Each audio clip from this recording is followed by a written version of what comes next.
In this week's Nature News, 2,000 rhinos saved from potential disaster. Researchers have found a new way to save coral species from extinction. And how could mammals like Brontotherium evolve into giants? In this week's Nature News, learn and enjoy!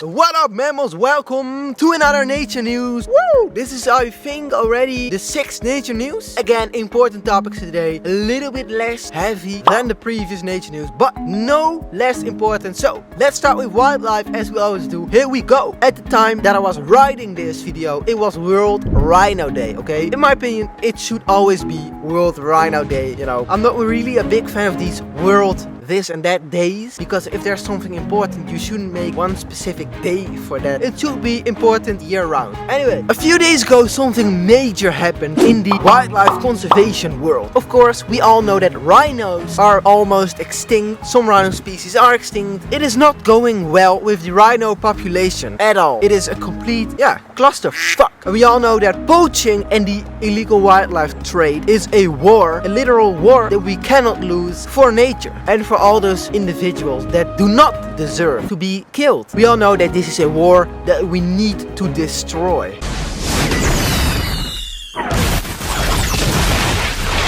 As soon as possible. Let me tell you this. Not long ago there were 500,000 rhinos in the world. 500,000. Nowadays only about 25,000 remain in the wild. Actually not just in the wild, worldwide. And 3 rhino species have already gone extinct in our time because of us, because of poaching and habitat destruction. The Vietnamese Javan rhino and the Western black rhino. Not to forget, some scientists even believe that we are responsible for the extinction of the woolly rhino. Fuck! All of a sudden it started to rain. I'm just gonna continue. Fuck it. I don't know if we are seriously responsible for the extinction of the woolly rhino, but it would be a big shame, dude. Such a magnificent animal. If we are responsible for that, then that is where humanity was already out of control. Only now, numbers are slowly rising here and there due to amazing conservation efforts. Why should we even save rhinos? Why is it so important to preserve habitat and to save species? And in this case, why is it important to save rhinos? Let me tell you this. Rhinos are what's called a keystone species. And what is a keystone species? Keystone species is a species that has such an important role in the ecosystem that without that species, the whole ecosystem would completely change and in some cases even collapse. That is a keystone species. And a rhino is that. They scape the African landscape, the African bush, and they maintain it in such a way that even other species, a whole lot of other species benefit from it. They are giant grazers, of course. They are one of the biggest land animals, but not just mammals. They graze so much,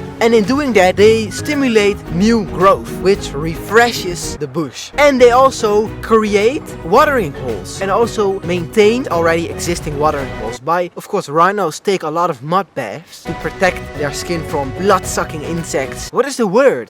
So they keep the water holes open, and of course I don't need to tell you how important water is. Of course, I'm still gonna tell you how important water is. Water is the foundation of any ecosystem. All animals in that ecosystem will benefit from that, and that is how important rhinos are. Alright, and in some places rhinos play an even more important role in the ecosystem than even elephants. Can you believe that? By the way, if you are new here and you are a real nature freak, I invite you to join us on our mission to make the planet green again. So if that sounds like you, attack that subscribe button like a wild animal and become part of this amazing and important journey. Alright, of course the best time to save the planet was before we started to destroy it. But the second best time is right now. Alright? The sooner we take action and not say we take action. Blah blah blah. Build back better. Blah blah blah. Actually taking action, the sooner we do that, the less further harm we cause to the planet. And the less species that will go extinct, unnecessary. So yeah, we need to save what is left to be saved. And that is exactly what happened on the 4th of September a few weeks ago because African Parks has purchased the world's largest captive rhino breeding operation, which is major. Of course, I don't need to tell you that. The world's largest captive breeding operation of one of the most endangered species on the planet, which is 7,800 hectares in northwest South Africa. And that's not all, as I said in the intro, that includes 2,000 rhinos, which is 15% of the global population of white rhinos. 15% of the white rhinos in the wild is that, which is less than 13,000. There are less than 13,000 left in the wild, which is dangerously low. I'm talking about southern white rhinos, by the way. Southern white rhino populations hit an all-time low of about 30 to 40 individuals. Can you even believe that? Of one species being 30 to 40 individuals in the 1930s. Then it went up to 20,000 again, and now it has dropped to 13,000. They have already saved this species, because as I said, there were about 40 left, or 30. But this time, the numbers are dropping again. You know, every time a species is on its way to extinction, it could be the last time. This time, we might not be able to save them. And also, can you imagine all the slaughter and horror in that time? For nothing. Literally for nothing. This whole industry shouldn't exist. It's all for the demand of rhino horns. Mostly Chinese medicine, which is one big fat ass fucking lie. It's one of the most useless things, one of the saddest industries that exists. Such horrors aren't supposed to exist, even not in nature, okay? So this is the thing, as a result of financial stress, the breeding facility was basically bankrupt. They had no money left. They weren't able to run it anymore. And it's called Platinum Rhino, and they were forced to put their breeding facility up for auction on the 26th of April 2023. They had to sell their breeding facility, but not just sell to anyone. They had to put it up for auction. I don't know how things work like that, but if this piece of land with 2,000 rhinos landed up in the wrong hands, it would have been a disaster. They would have maybe been shot and poached and used for canned hunting, trophy hunting, all that bullshit. They didn't receive any bids yet, therefore putting these rhinos at a serious risk of a disaster. This could have been a conservation drama. Yeah, because it means no protection, and any idiot with a bit of cash could have bought the place and the 2,000 rhinos. That person could have, I don't know if it works like that, but if it works like that,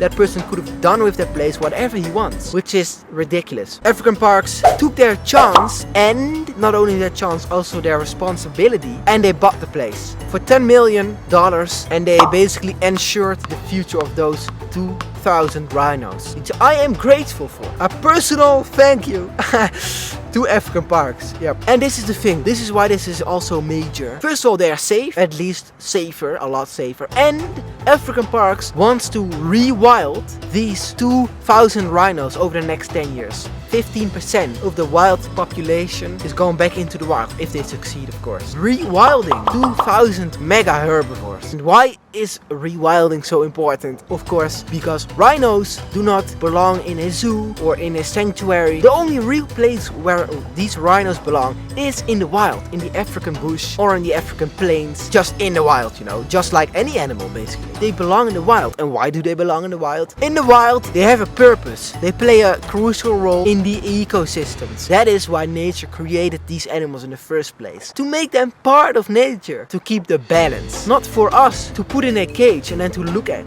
which is a zoo, of course. And that is why rewilding is so important. Ah man, these happenings, these actions, these moments do give me a lot of motivation, hope, optimism for the future. It shows that good people are still out there. People are taking responsibility. It is not a complete loss. The future is not completely lost. And I hope they succeed to rewild these 2,000 rhinos over the next 10 years. Alright, that is it about the rhinos. Let's move on to the next topic. Alright, this is a quick one. I have talked about this in the previous nature news. I'm just gonna remind you guys, in case if you haven't seen the previous nature news. Life on Our Planet is a new epic nature documentary series. In case you missed the previous nature news, Life on Our Planet is about one thing. Morgan Freeman, take it away.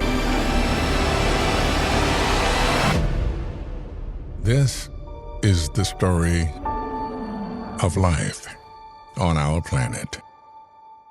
That's right, life on our planet is about the history of life on our planet. The history, how everything evolved, you know, the whole evolution, where it started, how everything came to be. I'll just say it again, there are some crazy animals in there. Animals that we have never seen in high quality nature documentaries. Mammoths, saber-toothed tigers. I've seen Archaeopteryx, of course T-Rex, more dinosaurs, and this creature. Holy fuck, look at the size of this. Life on our planet on Netflix. Check it out and enjoy and learn. Okay, let's move on to the next topic. Vámonos, mammals. Alright, this is about corals. How awesome are corals? We all know how colorful and amazing corals are. Coral reefs, everyone has seen Nemo as a kiddo. The corals itself are beautiful and colorful. The fish that live there, it's one big beautiful awesome place. But do you know how important corals are? Because a lot of the times we see animals and places and oh, we love them and they are beautiful and epic and this and that, but one of the things that people tend to forget is the most important thing, and that is the importance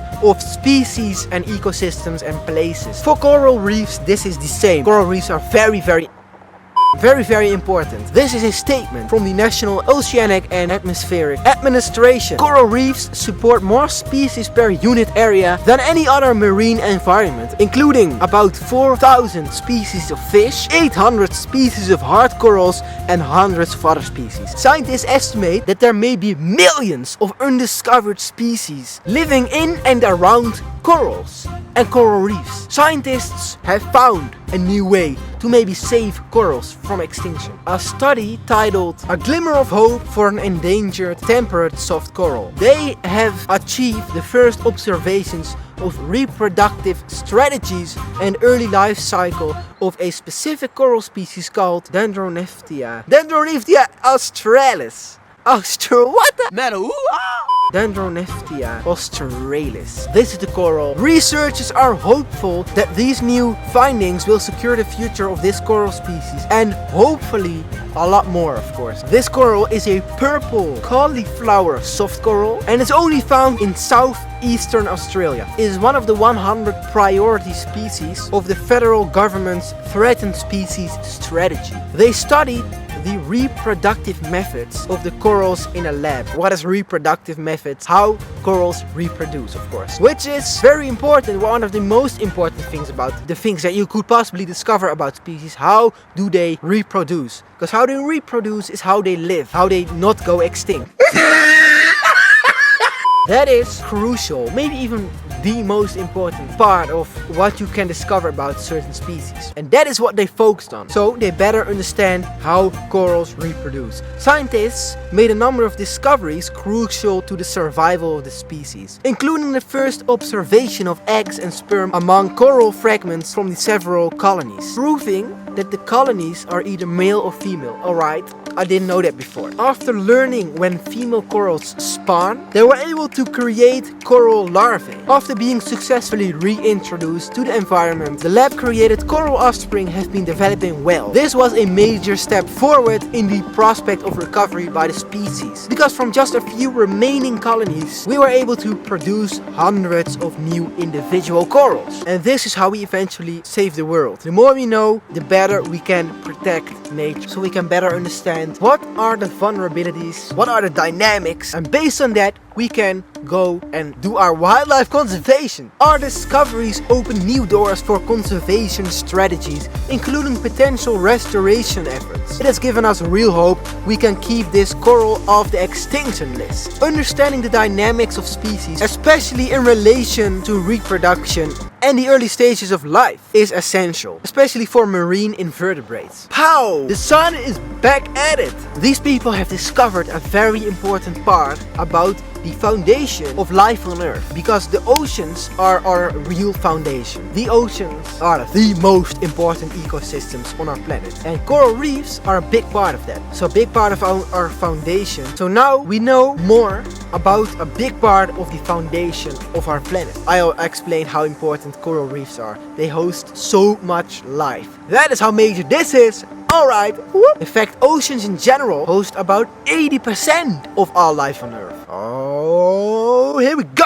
Moving on to the last but not least topic, it is time to go prehistoric. Yes, very big things often have very small beginnings. And that was the case with Brontotherium. Brontotherium is an ancient relative of our rhinos today. We started with rhinos and we end with freaking rhinos. Here we go. Brontotherium means thunder beast, a giant prehistoric rhino that lived in North America and Asia during the Eocene epoch, which was about 56 million years ago. It started 56 million years ago and it ended about 33 million years ago, which is a long time ago. Researchers have discovered that this impressive mammal started out as small as a dog. This is one of the craziest evolutionary progressions. Brontotherium started as small as a dog, but quickly evolved to turn into giants. A few moments later. Oh, now you fucked up! Eventually they were almost as big as a modern day African bush elephant. Can you imagine that? A rhino as big as an elephant? And this is also important. What they have discovered is they likely hadn't even reached their full potential before they were extinct. So if they weren't extinct, they would have grown even bigger and bigger and bigger. Brontotheriums are relatives of modern rhinos and horses and tapirs. Most Brontotherium species weighed over 2,200 pounds or 1,000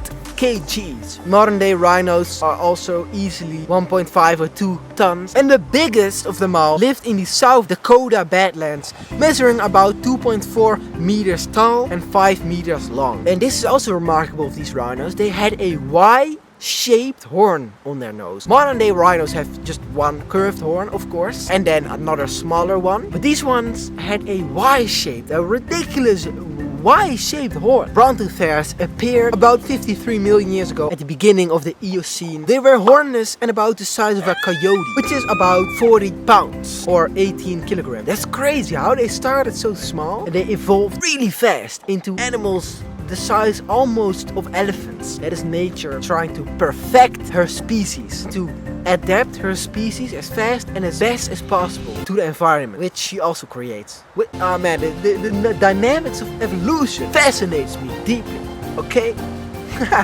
By growing that big, they were less vulnerable to extinction than other species, because at the end of the Eocene, there were only big Brontotheriums left. There were no small Brontotheriums at all. All of them were big and giant, which is of course one of the most iconic and amazing things about that time, the mega-fauna. Buzzard! So the main question here that they are trying to answer, and that they have partially answered, is what drives the evolution of body size? How can animals get so big and why? What are the reasons? Why does nature create giants? The same thing I'm asking for that prehistoric whale we talked about in a couple nature newses ago. There was a full 40 million year old whale called Peruscetus colossus, which weighed about 2 times a modern day blue whale. So that would be about 300 tons. How and why? One of the reasons is of course to outcompete others. On the contrary, if you're so big, you need more. For example, with the dinosaurs, when the dinosaurs went extinct, it were only the smallest creatures that survived. So there's that. Brontotherium was just nature turning small dog-sized rhinos into